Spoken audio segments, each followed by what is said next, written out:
ভূতলে শ্রীমতে ভক্তি কুমোদ সন্ত গোস্বামীতি নামিনী বাঞ্ছা কল্পতরুভশ্চ কৃপা সিন্ধুভ্যেব চ প্রতিতানাং পাবনেভ্যো বৈষ্ণবেভ্যো নমঃ।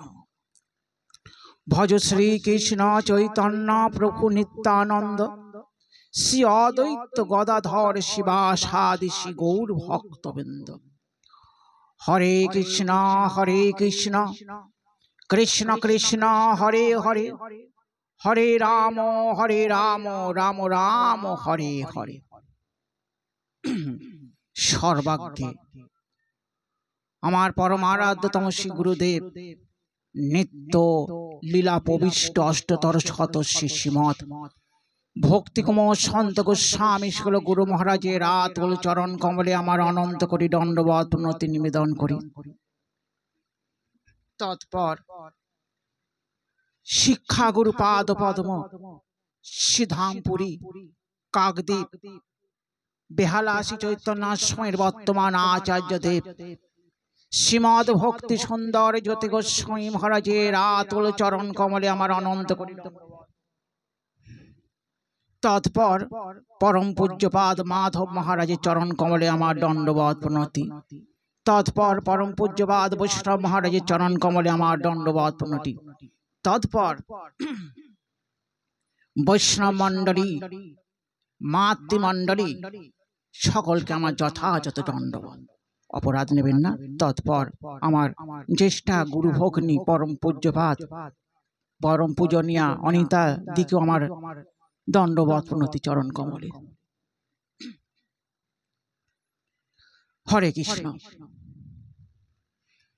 আজকে যে আমাদের সতীর্থ গুরু ভ্রাতা যে বজদুলাল পুকুর গৃহে আমরা যে উপস্থিত হয়েছি গৃহপ্রবেশ উৎসবকে উপলক্ষ করে, এখন দেখুন এই জগতে এই গৃহপ্রবেশ অনুষ্ঠান হয়ে থাকে, অনেক করে থাকে, কিন্তু একটা বৈদিক রীতি মেনে তারপর করে যেটাকে মানে একটা রিসেপশন বলে একটা কি কথা আছে, সেখানে আত্মীয় স্বজন বন্ধু বান্ধবকে ডেকে একটা মহোৎসবের একটা বা গেট টুগেদার যেটাকে বলা হয় ব্যবস্থা করা হয়, এটা হয়ে থাকে। এটা কিন্তু এটা গৃহ প্রবেশ অনুষ্ঠান হয় ঠিকই, কিন্তু প্রকৃত গৃহপ্রবেশ বলা যাবে না।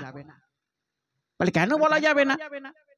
কেন এই গৃহপ্রবেশটা তো আর মানে এটা নব্য নয় বা একালীন নয়, এটা অনন্তকাল ধরে আমরা গৃহপ্রবেশ করে আসছি। চললেন মহারাজের সেই মুখ থেকে অনন্তকাল ধরে গৃহপ্রবেশ চলছে। হ্যাঁ, বিভিন্ন জন্মান্তরে বিভিন্ন জনিতে আমরা পরিক্রমা করছি, কিন্তু এটাকে প্রকৃত গৃহপ্রবেশ বলা যাবে।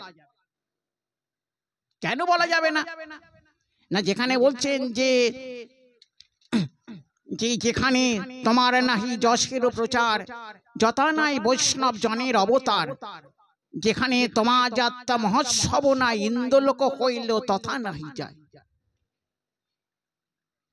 মানে যেখানে বলছে যেটাকে যে গৃহটা ভগবত সম্বন্ধ যুক্ত হয় না, যে গৃহে কোন ভগবত পাঠ আদি অনুষ্ঠান হয় না, যে গৃহে হরিনাম সংকীর্তন হয় না, যে গৃহে তুলসী মঞ্চ থাকে না, যে গৃহে ভাগবত থাকে না, সেটাকে কিন্তু প্রকৃত গৃহ বলা যায় না, ওটাকে গৃহপ্রবেশ বলা যায় না। বলে গৃহপ্রবেশ বলা যাচ্ছে, বলছে না,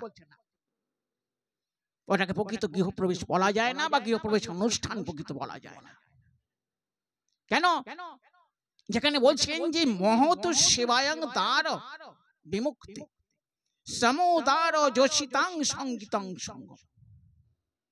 যতক্ষণ না পর্যন্ত বলছেন তো আমাদের জীবনে যে একটা মহতের সেবা যতক্ষণ না আমরা নিজেদের করতে পারছি, যতক্ষণ না পর্যন্ত সেই মহতের চরণে নিজেকে আত্মসমাপন না করতে পারছি, তাহলে ততক্ষণ পর্যন্ত আমাদের বারংবার এই কি হচ্ছে মাতৃ জঠর গৃহে আমাদের আসতে হবে, যেতে হবে, কিন্তু প্রকৃত গৃহপ্রবেশ হবে না। কেন? যেখানে আমরা প্রহ্লাদ মহারাজের উক্তিতে যেখানে দেখতে পাই তিনি 3 প্রকার গৃহের কথা বলেছেন। একবার একটা দেহরূপ গৃহ, একটা এই বসস্থান রূপ গৃহ, আর একটা হচ্ছে কি না গৃহ নিরূপ গৃহ, তাই তো। এই তিনটে গৃহের সঙ্গে আমাদের একটা অথর্পথের সম্বন্ধ রয়েছে, অনন্তকাল ধরে এই তিনটে গৃহের সাথে আমাদের একটা সম্বন্ধ চলে আসছে। কিন্তু এই দেহরূপ গৃহটাকে দেখুন, যে দেহটা যে চলছে, এই দেহটা কিসের জন্য চলছে? আত্মা আছে বলে না, তাই না? কিন্তু সেই আত্মা ধর্মটা আমরা ভুলে গেছি। আত্মা যে নিত্য ধর্মটাকে ভুলে গেছি, আর ভুলে গেছি বলে ভগবান কি করে জানেন তো, এই মায়ারূপ সংসারূপ গৃহে আমাদের প্রেরণ দিয়েছে, তাই না? যে মায়ারূপ সংসারে আমাদের পাঠিয়ে দিয়েছে। আর পাঠিয়ে দেওয়ার ফলে কি হচ্ছে? পিচাসী পাইলে জীবের মতিচ্ছন্ন হয়, মায়াগ্রস্ত জীবের হয় সে ভাব উদয়।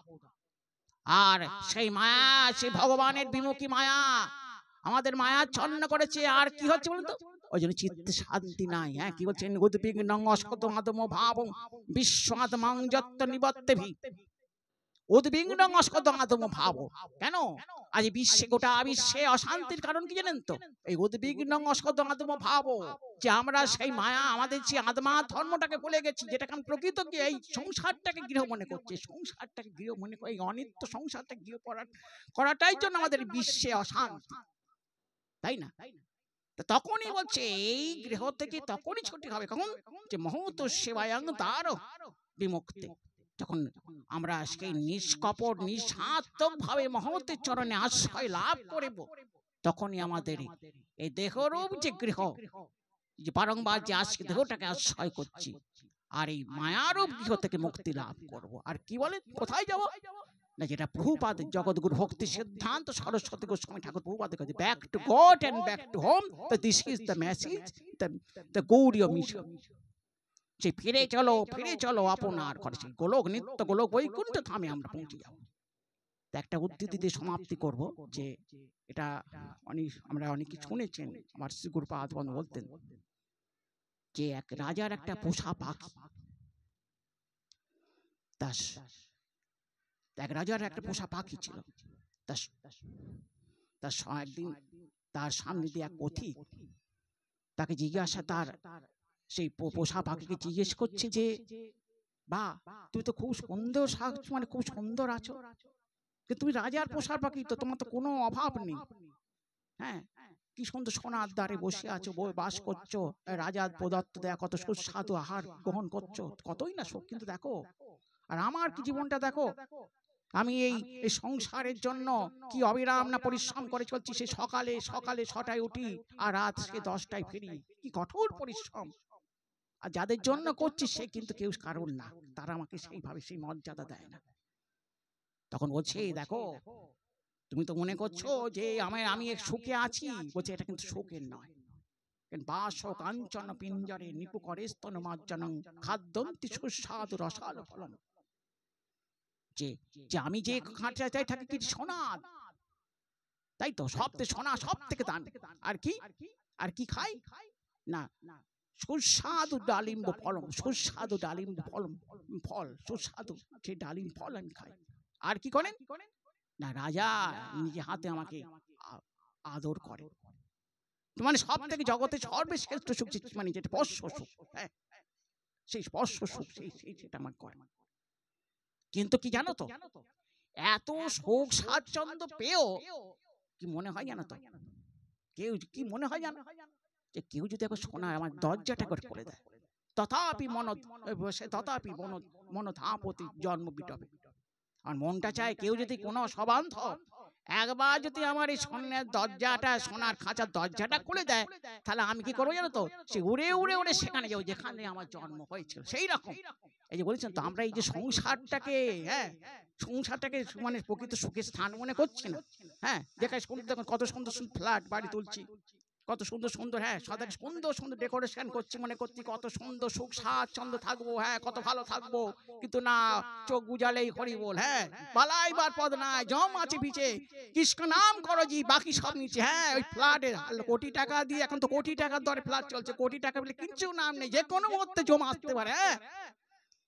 কেন সুখ শান্তিটা হচ্ছে কোথায় জানেন তো, সেই শান্তিটা হচ্ছে ভগবানের চরণ। তাই বহুপাদ বললেন the back to God and back to home, that this is the message Gaudiya mission.